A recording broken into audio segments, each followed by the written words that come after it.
Can you hear me now? I've been chatting and chatting and chatting. This is hysterical. This is my first time doing a live stream, guys, and this is what I was just talking about. So anyway, you might see another video out there right before this one that has nothing on it because I was actually reading about the chat that it brought up on my monitor. Um, but usually I'm Linda, and you'll see me usually in the kitchen cooking up some really good Italian favorites of ours and sharing different recipes and things. But I'm in a different season right now in my life. I've had some back surgery and spine issues, and so I'm not as active in the kitchen as I used to be.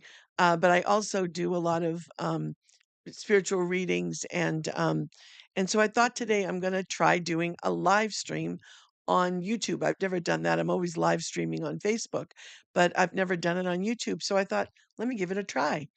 And of course, I was going to one of my favorites, which is Sarah Young's Jesus Calling. And today's a really short reading. I'm not going to read it, but I'm going to talk a little bit about it because that's what I've been ruminating about. That and I had seen this video that came across a reel that came across my feed this week, and it was of one of my favorite places in the world, and it's really where I started. I think I was searching at some point in my life. It was about 28 years ago, maybe a little longer than that. I needed something more because things were just crashing around me. I'd lost my mom. She had recently passed away about a year before that in 1997. And I was in a very tumultuous situation with my home life at that point in time and in my marriage at that time. And there was just a lot of stuff going on. I don't want to get into all that because that's not what I'm on here for today. But but I know that it was I think what put me in that frame of mind of needing something more. I was born and raised Catholic and had always gone back to my faith, but I wasn't a practicing Catholic. I wasn't going to church. I wasn't doing, the things that today are part of my everyday life. So anyway, I saw a video of a hermitage of Saint Bartolomeo in Italy, where my family is from.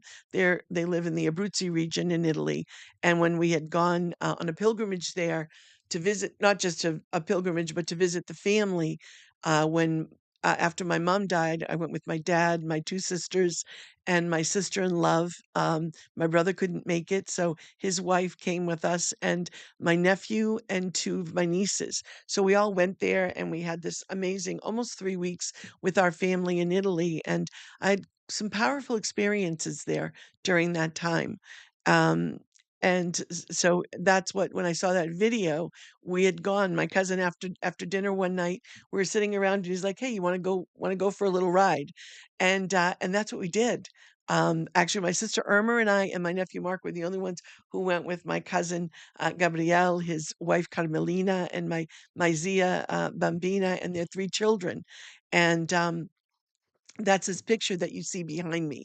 That is on the way to the Hermitage of Saint Bartolomeo, which is in Roccamoris, or in the Leggio area in Italy, and they lived in Cippagatti, and so it wasn't that far of a drive.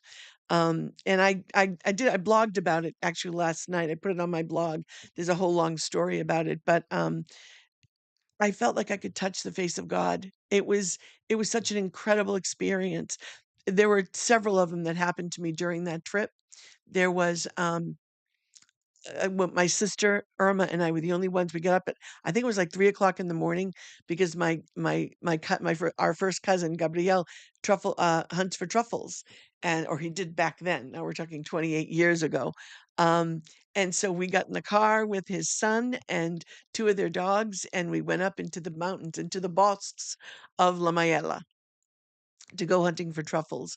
And I'm not going to go through that whole story. I'll tell you another time. But I ended up, we ended up, as the sun was starting to come up, I ended up walking out of this cover of trees into a field, and I was swatting. And I was like, what is that? And then my eyes were adjusting to the light, and we ended up, glory bumps all over because we were in a field of butterflies. They were all around us. And as I said before, I was really dealing with my mom's passing. And I was heavy with grief, still, wanting to know she was okay. I just wanted to know that she made it up there. And so anyway, it's been a kind of a couple of days of me ruminating and kind of going back to that and realizing how, even though I had stepped away from my faith for such a long time, the Lord was always with me because He protected me through that period of time in my life. Otherwise, I wouldn't be here sharing this with you right now, if things had continued the way they were going in my relationship at the time. And that brings me to Sarah Young and Jesus Calling, because I don't want to make this very long. But she starts off today: living independent on me is the way to enjoy abundant life. Um, and really, that's what I've learned in my journey. I don't draw the steam that comes out of me to do anything. It comes from the Lord. It doesn't come from me. I know that, and I know that so vividly. I've known it through so many seasons in my life, and I especially know that now because I have been since August of last year. I've had to have two pretty, significant surgeries, and it's been a trying, difficult time. I had to make a lot of lifestyle changes. Because I'm unable to do a lot of the things that I was very easily able to do before. One of them, like cooking, being spending a lot of time in the kitchen and whipping up some really nice little dishes. Um, and when I was reading the reading this morning, and I'm looking, there were two scriptures that she highlights here. One is Proverbs 29:25, and that is, "Fear of man will prove to be a snare, but whoever trusts in the Lord is kept safe."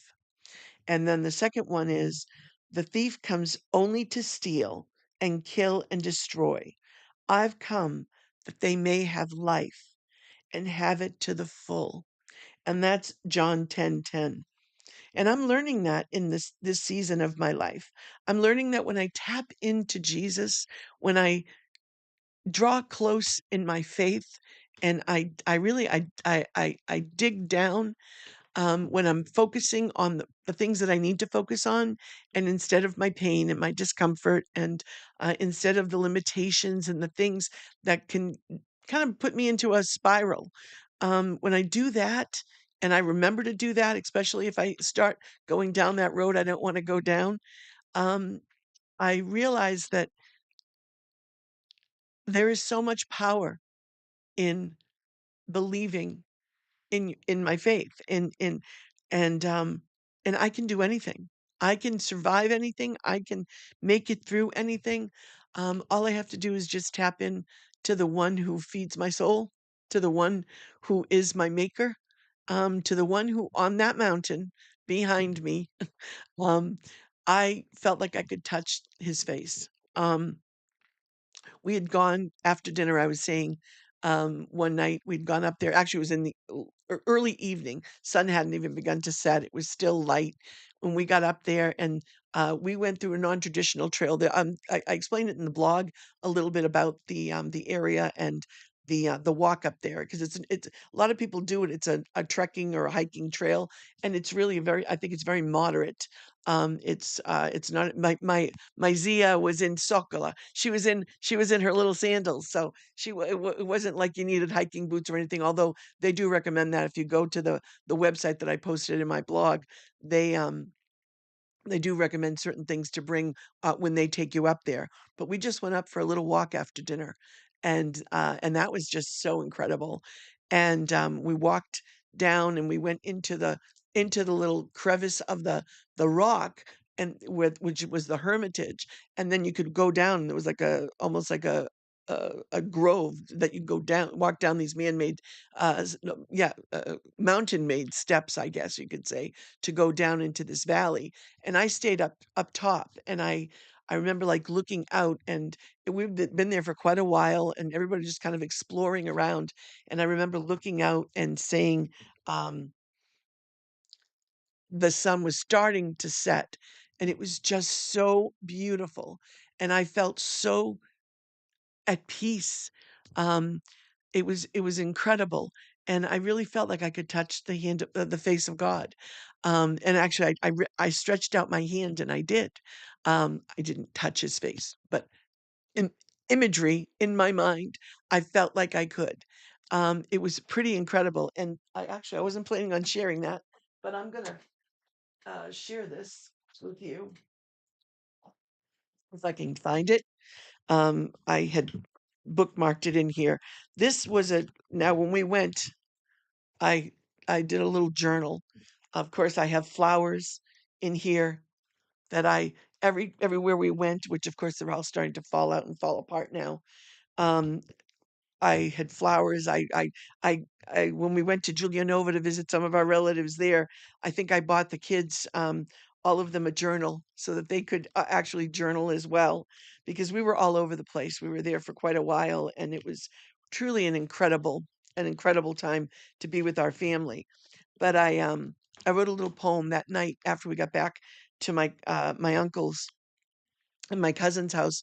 Everyone went to bed, and I came and sat outside under the stars, under that beautiful blanket of stars in the night sky. And I wrote what I called it the little sweater.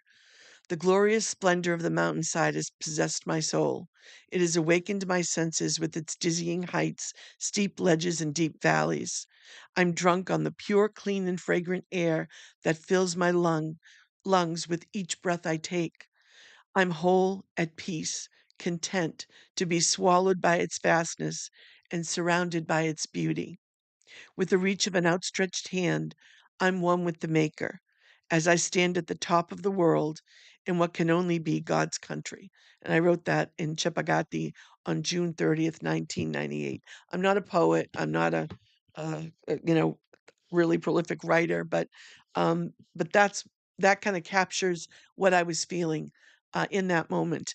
And I think the Lord knew that I needed that, because when I came back home from that trip from Italy, things began to escalate in my life in a very dangerous way. And I needed him there, and I needed my mom, and she was in heaven, and I know she was interceding for me. And so living in dependence on me is the way to enjoy abundant life. And I have abundant life today, incredibly abundant life. I am married to my beloved, and even though I'm in a physical season that I wouldn't categorize as the best, it's a season that I'm walking through every day with Jesus, with the Lord, because He's giving me this grace. And I'm seeing things in a different way. It's amazing the seasons that we go through in life teach us different things. And that's what I'm learning. So this was my first time at trying a podcast or trying to do a live stream on YouTube. I've totally messed it up several times this morning, and my beautiful patient husband tried to help me work through some of it. Let's see if we can do better next time and do like a little intro and do a whatever. But if you like it, if you listen, if you made it through all of this, if you want, subscribe and come back and visit, and I'll try to be posting more. God bless you. And I just want to say one more thing, because I always, in my live streams, when I do it on Facebook, I always add three things. One is that I pray that today brings you an opportunity to bring you closer to the Lord. Um, and I also pray that it's an opportunity for self knowledge, because I know for me, without digging into the things I know that bother me, that those vices and those virtues and those things, getting to know myself is the only way that I can grow. And so I pray that it's also an opportunity for self knowledge and personal growth. And I also pray that you find joy in the journey, because we're only making this journey once, guys. And why not find the joy or bring it? Bye.